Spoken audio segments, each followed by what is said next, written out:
Imagine waking up one morning and realizing that every belief you hold about yourself, your country, your success, your fears was never truly yours. That the story of your life, the identity you wear like skin, the decisions you make, and even the people you love, were shaped not by freedom, but by design. Now ask yourself this. If the life you're living is the result of a carefully engineered narrative, how would you even know? This isn't a conspiracy theory. It's something far more disturbing. Because the most powerful manipulation doesn't come with force. It doesn't come with chains or threats or guns. It comes with stories. Stories whispered into your consciousness from the moment you can speak. Stories embedded in schoolbooks, wrapped inside movies, echoed in national anthems, rituals, slogans, advertisements, and bedtime tales. Stories that define what is normal, what is admirable, what is desirable, and perhaps most dangerously, what is unquestionable. You see, engineered narratives are not just propaganda, they are architecture, invisible blueprints for the mind. They determine the furniture inside your thoughts, the windows through which you see others, and the walls you never dare to question. But here's the terrifying part. The best engineered narratives don't feel engineered. They feel like common sense. You've probably heard it before. Phrases like hard work always pays off. History is written by the victors. Freedom is the highest virtue. Or you can be anything you want if you try hard enough. These aren't just sayings. These are anchors. Thought anchors. They slip into your internal dialogue so effortlessly that you rarely examine their origins or who benefits from you believing them. Let's take a moment. Think back to when you were 7 years old. What did you want to be? An astronaut, a firefighter, a princess? Now think about where that idea came from. Was it your dream or a dream planted in your mind by a cartoon? A parent? A classroom poster? And more importantly, what ideas were never offered to you? What possibilities were edited out of your reality before you could even ask for them? Narratives don't just include what is said, they include what is excluded. In a small town in 1960s America, a young girl named Lila wanted to become an engineer. She was brilliant, curious, and obsessed with how things worked. But every book she read in school featured boys as scientists, men as problem solvers. Her teachers smiled at her ambition, then gently redirected her to think about nursing or teaching, something more appropriate. Eventually, Lila stopped dreaming in blueprints. She became a secretary, efficient, obedient, forgotten. This is how narratives engineer obedience without oppression. They don't need to crush your dreams. They just need to shape them early enough so that you never recognize the cage. The irony, most people don't see themselves as trapped. They see themselves as free. They look around and say, "But I chose this job. I love this country. I believe in this system. I chose this path." And they're right, at least on the surface. But freedom without awareness is just illusion wearing a smile. Engineered narratives are so potent because they are self-replicating. Once implanted, they don't need constant reinforcement. You enforce them yourself. You become their agent. You laugh at the jokes they approve. You scorn the rebels they mark as irrational. You mock the people who ask dangerous questions. You do it with pride, with conviction, because it feels like you're defending truth. But what if you're just defending the story you were told? Let's consider one of the most potent narratives of the last century, the American dream. The idea that through hard work, any individual, regardless of background, can rise to wealth, status, and happiness. It's a beautiful story. It's inspired millions, but it's also incomplete. What happens when you work hard? Day after day, year after year, and never escape poverty? What happens when the system you believed in doesn't reward your effort? Most people won't question the story.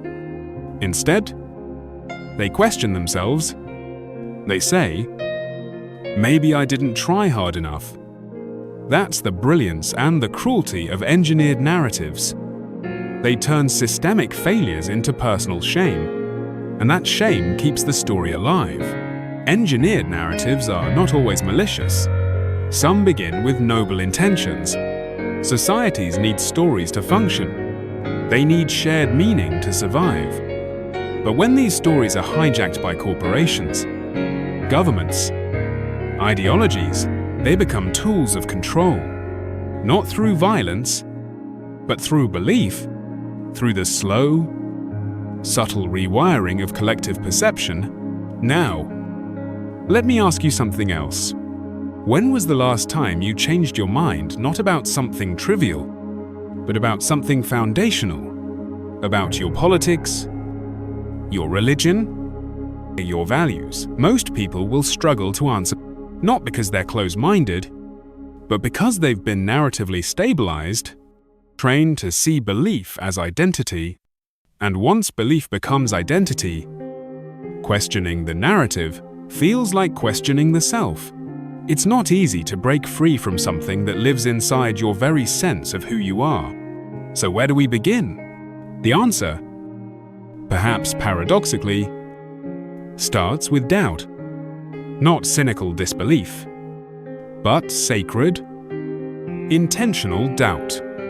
The kind of doubt that doesn't destroy meaning, but refines it, that asks, again and again, whose voice is this inside my head? Whose story am I living? And what would I be if I never heard it? But there's a cost to awakening. Once you start seeing the threads behind the curtain, you can't unsee them. You begin noticing how language shapes perception, how media scripts emotion, how even your most cherished memories may have been sculpted by someone else's agenda. And then, like a mirror cracking in slow motion, you begin to wonder, if I didn't write this script, who did? And why? There's something almost magical about a well-told story. It bypasses your intellect and speaks directly to your instincts. A good story doesn't ask for permission to enter your mind. It walks straight in, takes off its coat, and makes itself at home. That's the real power of engineered narratives. They don't come at you with facts. They come cloaked in feelings. Stories don't argue. They seduce. They paint visions of how the world should be, who the heroes are, and who deserves your fear, your sympathy, or your silence.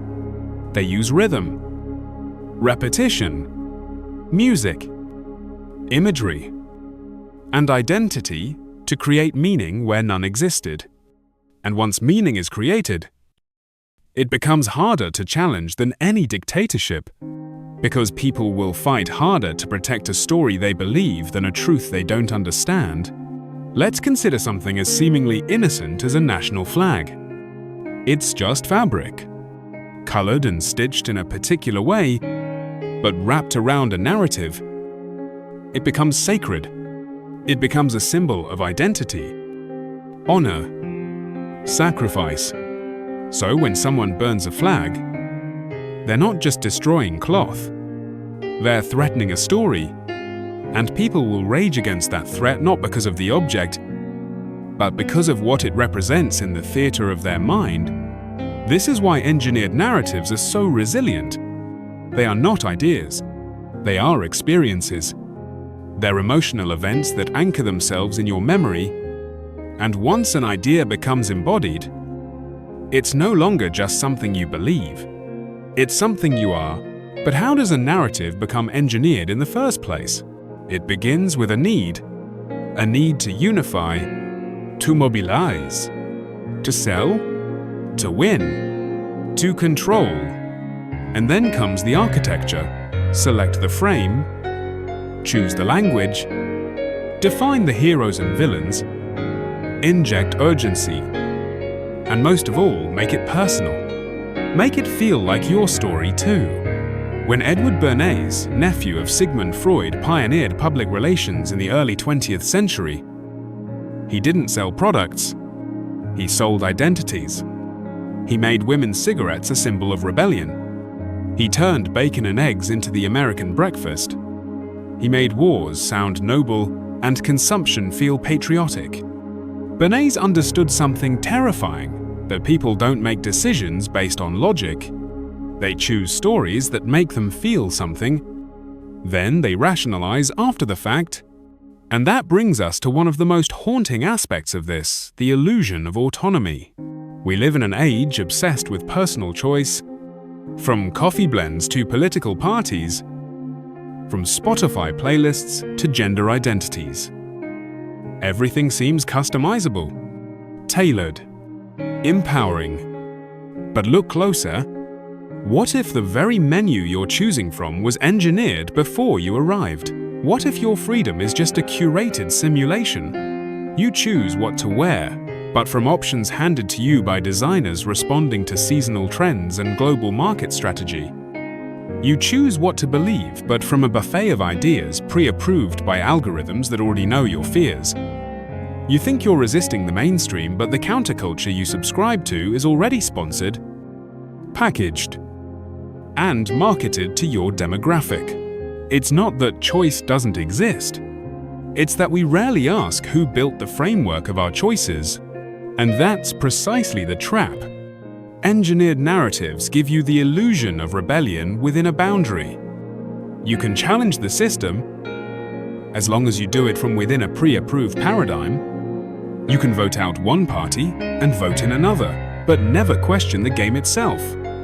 You can march in protests, chant slogans, wear symbols of dissent, but only if those symbols still fit neatly into the existing theater. This illusion maintains equilibrium. It gives people just enough oxygen to feel free, while never letting them breathe fully outside the structure. Now consider how this plays out in education. From childhood, we're taught not just what to think, but how to think. Sit still. Raise your hand. Memorize. Recite. Repeat. Standardized tests don't reward wisdom. They reward compliance. Curiosity is allowed, but only within the safe sandbox of the curriculum. And the questions that truly threaten the narrative, they're labeled as distractions, conspiracies, irrelevant. A child who asks why his country always seems to be the good guy in every war story is told to focus on more important things. A teenager who wonders why success always looks like wealth is warned, not to question what works. A student who dares to challenge the idea that history is neutral is quietly marked as difficult. And thus, the story goes on. Not because it's true, but because it's reinforced by 1,000 tiny acts of silent agreement. There's a haunting term used in social psychology, pluralistic ignorance. It describes a situation where everyone privately doubts something, but believes that everyone else accepts it. So they remain silent. And because everyone remains silent, the lie persists. Unchallenged, undisturbed, institutionalized. That's the engine behind many engineered narratives. Most people don't even believe them entirely, but they act as if they do, because everyone else seems to. And no one wants to be the fool who speaks first. But the first voice matters, the one that breaks the spell, the one that asks, not with arrogance but with honesty, what if this isn't true? There's a scene from an old parable you might remember. A king walks through his city naked, tricked into believing he's wearing magical clothes. Everyone praises his appearance, afraid to seem stupid, until a child untouched by the narrative simply says, "But he isn't wearing anything at all." That child isn't just a character. He is a threat, a virus, a mirror held up to illusion. And here's the question that lingers. In your life, which stories are you silently marching along with? Afraid to say what you really see, because if you can name one, just one, then you've already taken the first step. But beware, once you question the narrative, you won't just find one lie, you may discover a lattice of them, intertwined, elegant, and so deeply embedded that even your most sacred beliefs begin to tremble. And in that trembling, something shifts. They say perception is reality. But what if your perception has been carefully guided from the moment you first opened your eyes, not with overt manipulation, but with gentle nudges, cultural repetition, and silent omission? What if what you call your worldview is nothing more than the echo of someone else's intent? We are taught to believe that we form opinions by weighing facts, by observing, by thinking. But human perception doesn't begin with facts. It begins with filters, and filters are inherited. Take language. For instance, you don't choose the words you learn. They are given to you. You don't decide what feelings are associated with them. They're modeled for you. So if your language has no word for a particular feeling, do you even know how to feel it? If your culture has no name for a certain injustice, do you know how to recognize it? The very shape of your thought is bounded by the vocabulary of your tribe. And this is where the trap tightens. Because once your language is set, your categories are set. Once your categories are set, your judgments are set. And once your judgments are set, your reality becomes self-reinforcing. Think of a child raised to see authority as sacred, not to be questioned, to obey, even when confused. That child grows up to become a citizen, a voter, a juror, and when they encounter injustice committed by those in power, what is the instinct? Not outrage, not rebellion, but rationalization.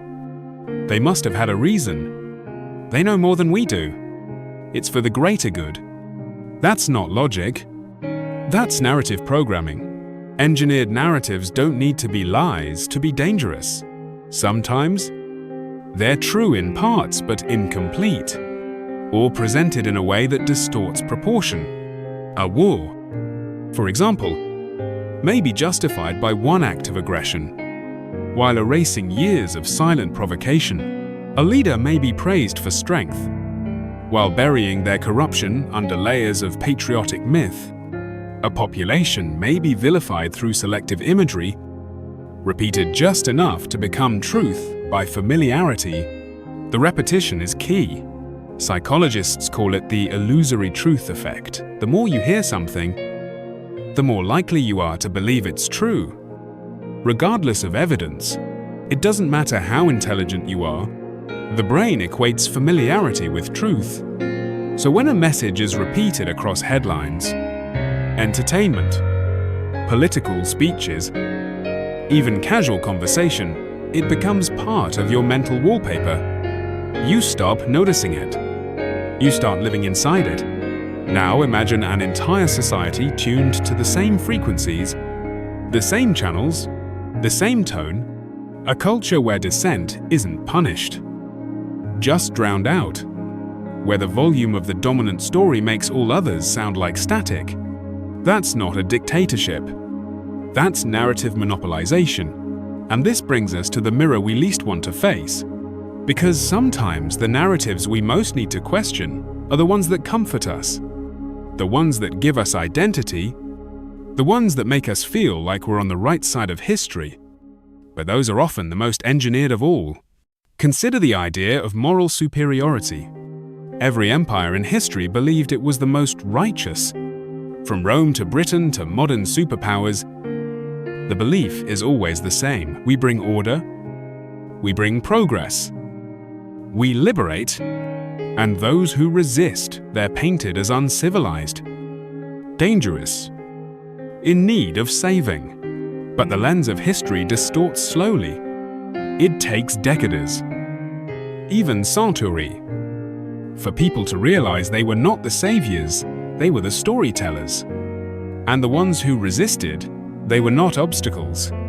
They were human. The problem with engineered narratives is not that they create villains, it's that they erase the humanity of the other side, and once you erase humanity, any action becomes justifiable. So ask yourself, who have you been taught to fear, to mock, to pity, to ignore? What groups? What ideologies? What voices have always been framed as threats to your way of life? And more importantly, have you ever met them? Have you ever listened? Not to debate, but to understand. It's uncomfortable, because to listen is to risk being changed, and change feels like death when your identity is wrapped in a story. But there's another kind of death we rarely speak about, the death of authenticity. The slow erosion of the self beneath layer after layer of borrowed, meaning when your words are echoes, when your feelings are rehearsed, when your dreams are pre-scripted. And yet, that too becomes normalized. You wake up, you go to work, you scroll through curated lives, you consume content designed for your profile, you play your part in the great theater. And deep down, a voice whispers, this isn't all there is. But it's faint, drowned out by noise, until one day, you stop hearing it, unless, somehow, it returns. Sometimes it comes as disillusionment, a heartbreak, a crisis, a collapse. Something that breaks the narrative apart and forces you to see the scaffolding behind it. And in that moment, clarity is both painful and liberating. You realize that the story you've been living wasn't wrong, it just wasn't complete. And that perhaps the truth you seek isn't out there in the noise, it's hidden in the silence you've been taught to avoid. You never notice the walls until you press against them. Most people never get that far. They live and move within the boundaries of their narrative like fish in water, never questioning the current, because they've never felt the shore. But for those who do begin to question, the first sensation is not enlightenment. It's vertigo, because when the story starts to unravel, so does the self. We like to believe that questioning the world makes us stronger, more awake. But the truth is, awakening hurts. It means accepting that many of the things you held sacred may have been illusions, that your convictions may have served someone else's agenda, that your sense of control was carefully crafted by people you'll never meet. And that's a hard pill to swallow. Some fight it. They retreat into defensiveness. They double down on the story. They call discomfort disloyalty, confusion a threat, skepticism a disease. Because to question the narrative is to question the comfort it brings, and comfort, especially the kind that wraps itself in tradition. Patriotism, or morality, is a drug more potent than any chemical. Others embrace the disorientation. They let the old world dissolve, piece by piece, even if it means standing alone in the silence. And in that silence, they begin to hear something new. Not the voice of authority, not the voice of culture, not even the voice of ideology, but the quiet whisper of their own perception. Unfiltered for the first time, it doesn't shout. It doesn't try to convince. It simply observes. That moment of stillness is sacred, because in it lies the possibility of reclaiming authorship over your own reality. But the challenge is not just in breaking free. It's in learning how to see without the lens. Imagine you've worn tinted glasses your whole life. They shape your world, make the sky look a certain color. The people around you appear more trustworthy or more dangerous. Now imagine taking those glasses off. Everything looks different, sharper, maybe, but also unfamiliar, strange, even threatening. This is the psychological price of deconstruction.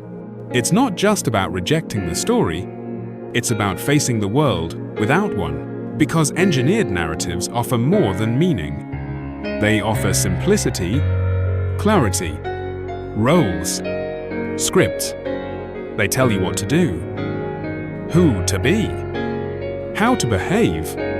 In their absence, freedom can feel like chaos.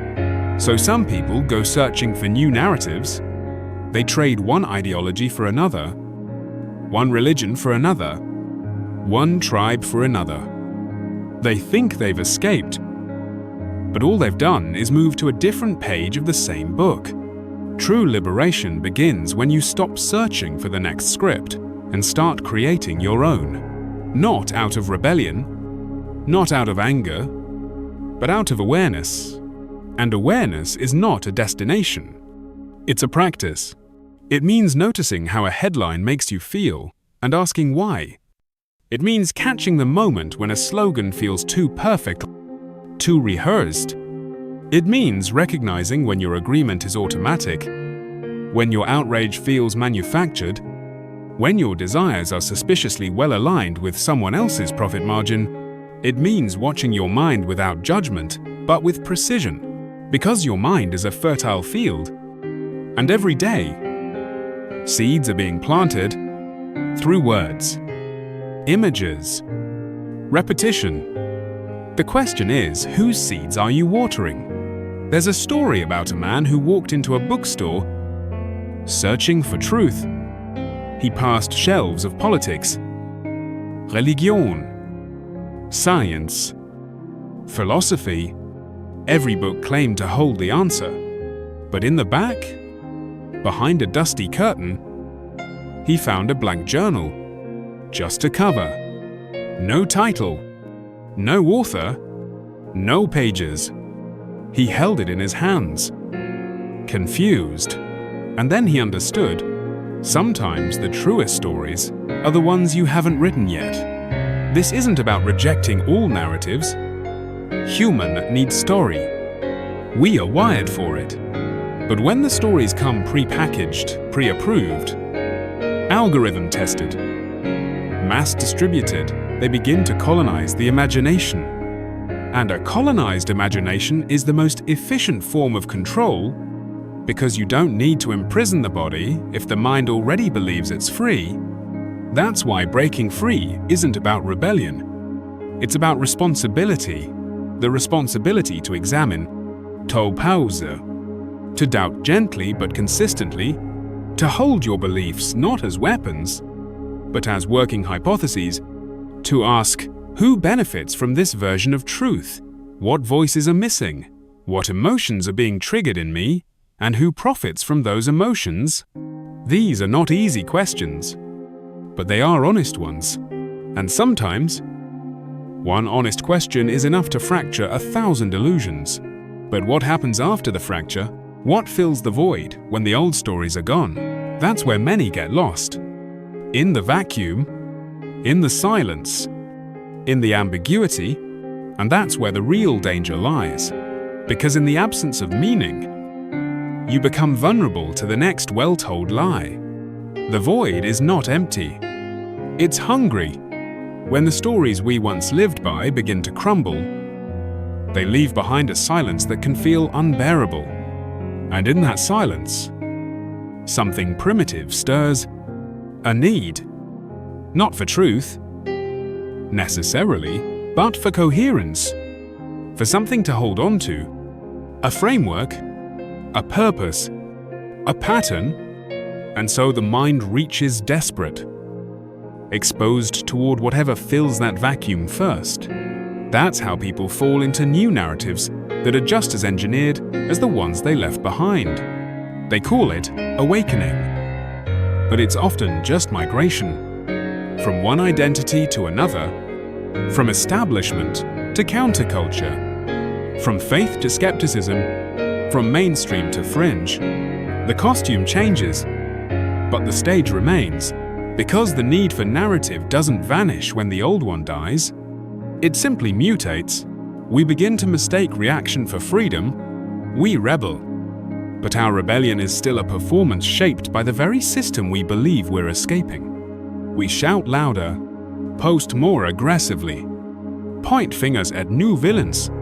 But our thinking hasn't deepened, it's only inverted, and inversion is not liberation. It's still captivity.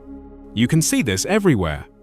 In conspiracy movements that claim to expose manipulation, yet rely on fear just as heavily as the narratives they oppose. In ideological bubbles that preach open-mindedness until someone dares to disagree. In communities that claim to honor truth but ban any version that doesn't serve their mythology. And in ourselves, when we refuse to admit we're still looking for a story to make the chaos neat again, but real freedom doesn't feel neat. It feels uncertain. It feels quiet. It feels like standing at the edge of a forest at night, with no map, no guide, and only your own breath for company. The forest doesn't lie. It doesn't flatter. It doesn't tell you what you want to hear. But it offers something the narrative never could: raw reality. There's a reason so many fear it, because in raw reality, there are no heroes, no villains, no promised outcomes, only patterns, consequences, complexity. And complexity doesn't sell. Engineered narratives thrive on simplicity. Black and white, good versus evil, us versus them. Complexity, on the other hand, asks you to sit with contradiction, to accept paradox, to realize that sometimes both sides are wrong, or both are right, or that the very question being asked is flawed. But who profits from nuance? No one, which is why nuance is suppressed. Not violently, but subtly. By attention algorithms that favor outrage, by media that survives on emotional extremes, by political systems that require polarization to sustain themselves. Nuance doesn't get clicks. It doesn't go viral. It doesn't fit on a t-shirt or into a meme. But it's where truth lives. If you want to break free from engineered narratives, you have to stop craving certainty.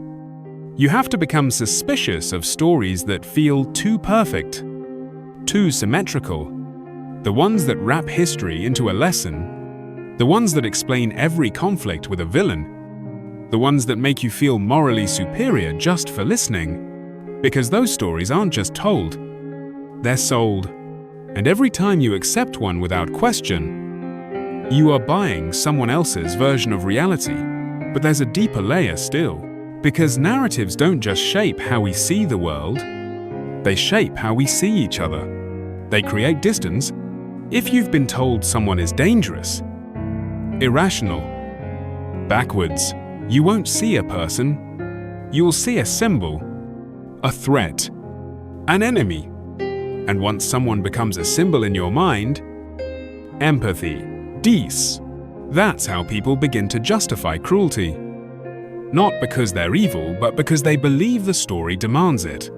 Ask anyone who ever dropped bombs from the sky, or cheered for war, or supported regimes that silenced dissent. They didn't wake up wanting to harm others. They believed they were part of a righteous narrative, that the ends justified the means. The most terrifying atrocities in history were not committed by monsters. They were committed by believers, people who thought they were the good guys, people like us. Because that's the final twist.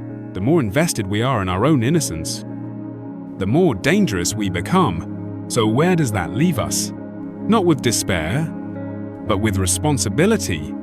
The responsibility to question even the stories that comfort us, especially those, the responsibility to engage with ideas that don't flatter us, to listen without needing to agree, to observe our own minds without assuming we are free from influence, to resist the urge to replace one engineered narrative with another, and instead, to sit with the discomfort of uncertainty long enough to discover something more honest, something keener. Something that doesn't need to be sold or shouted but lived. Because real truth is never engineered. It doesn't need scaffolding or slogans. It needs space. And that space begins where the story ends.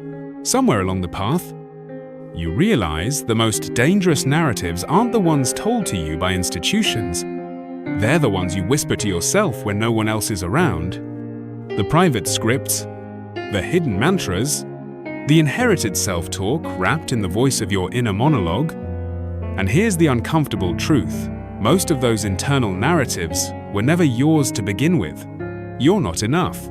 You have to earn love. You're too much. Success looks like this.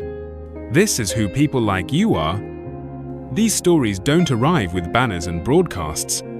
They sneak in like background noise, disguised as common sense or personal reflection, but trace them back to their origin. And you'll often find a parent's fear, a teacher's judgment, a cultural assumption, or a trauma that froze itself in metaphor. And from those frozen metaphors, entire lives are built. This is how engineered narratives metastasize from the social to the personal. They start as collective myths, institutionalized ideals, but over time, they become internal code guiding your choices, shaping your self-worth, even governing the way you experience love, grief, and possibility. You think you're making decisions, but are you? Or are you simply playing out a role that was cast for you before you even had language to resist it? This is why breaking free isn't just a cultural act. It's a psychological reckoning, because engineered narratives don't just live in books, or laws, or politics. They live in the nervous system, in muscle memory, in subconscious reactions, in the stories your body tells before your mind can catch up. Picture a woman who was told, again and again, in subtle ways, that her voice was less valuable than a man's, not through overt commands, but through interruptions, through the absence of role models, through the way meetings shifted when she spoke up.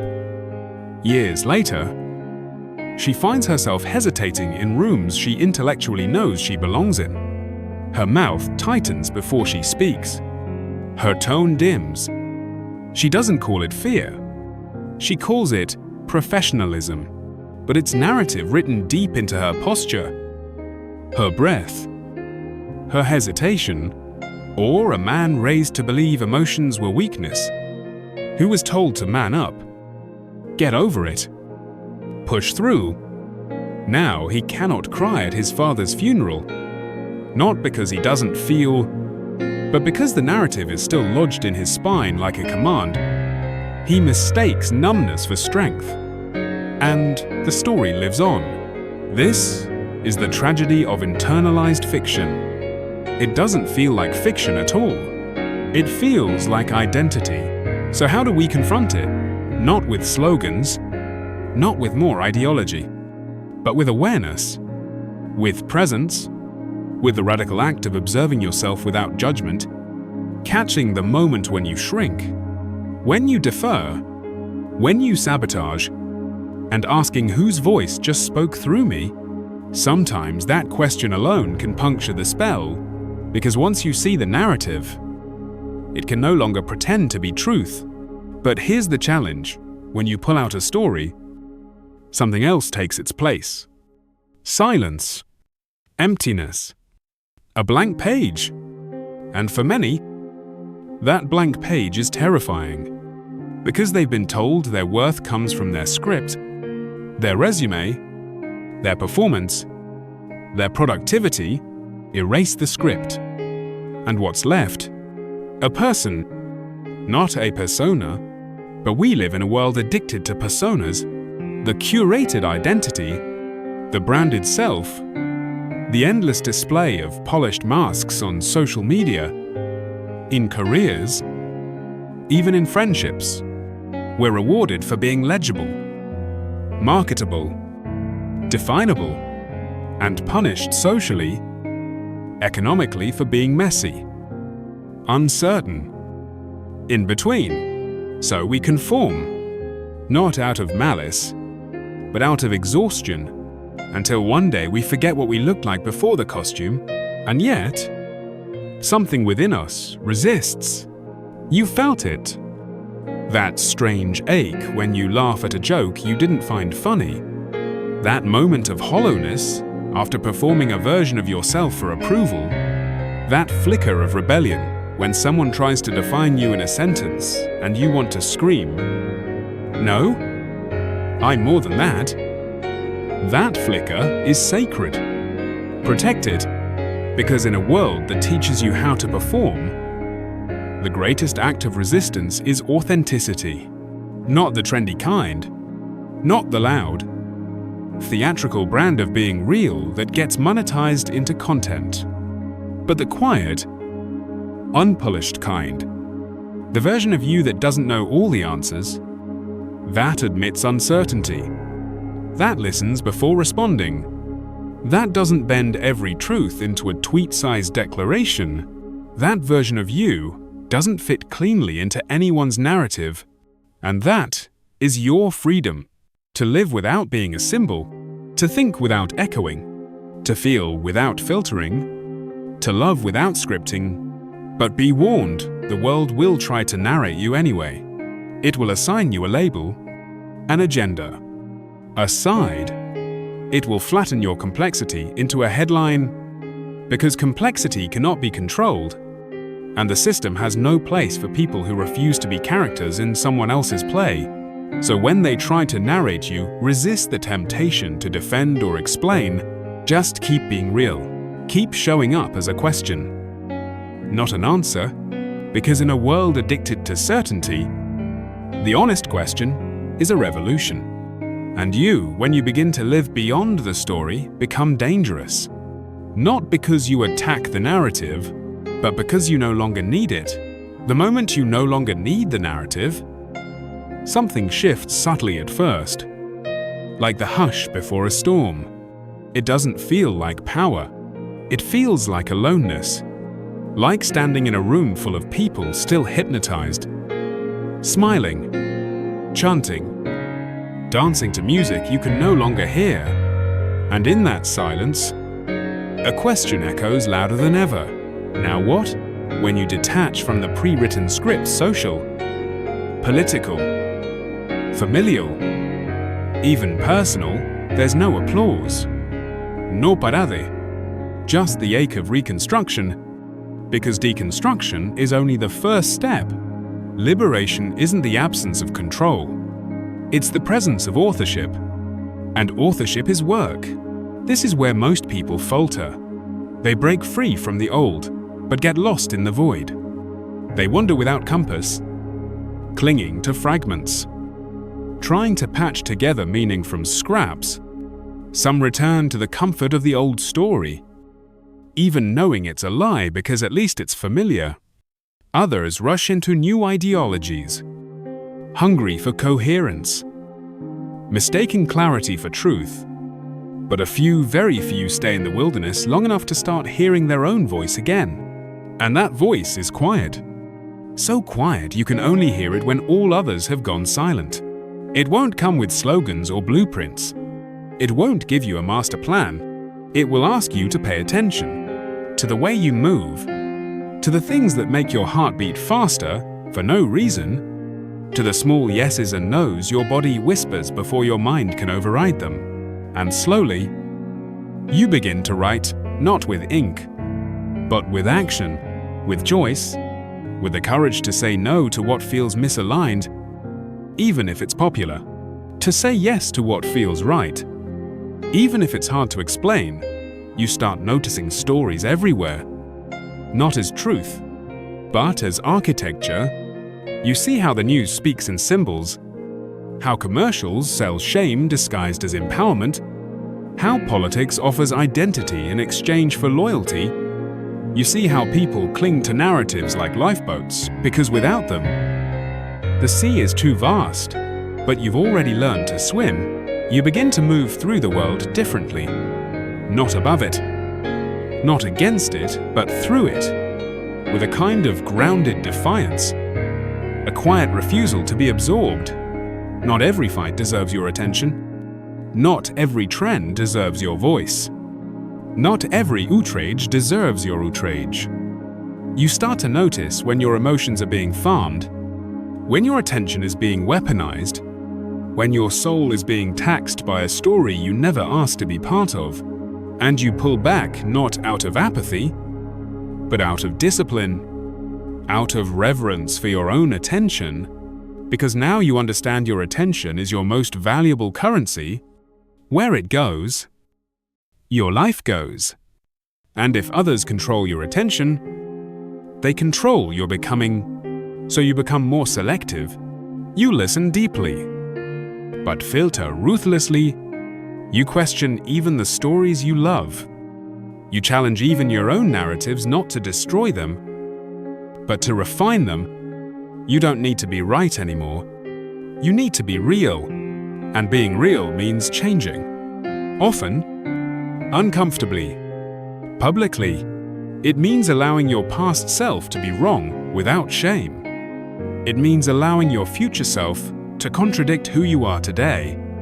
It means holding identity lightly, like a tool, not a cage. Because you're no longer building a brand, you're building a life, and that life won't fit cleanly into any ideology. It won't be easy to explain at dinner parties. It won't go viral, but it will be yours. Rooted, intentional, undeniably alive. And yes, you'll still be tempted. There will be moments when the old narratives whisper again. When certainty beckons, when you crave belonging, simplicity, applause. And that's okay. You're human. You were raised in a world addicted to meaning on demand. But now you know better. You know that clarity bought too quickly is almost always counterfeit. You know that questions carry more truth than answers spoken too confidently. You know that presence raw, unscripted, unrehearsed is the most radical thing you can offer in a world addicted to performance.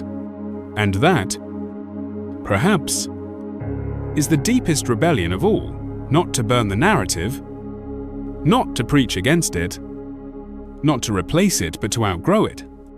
To leave it behind like a child leaves behind a costume that no longer fits. Not with resentment, but with gratitude. Because the story served its purpose, it got you here, but it cannot take you further.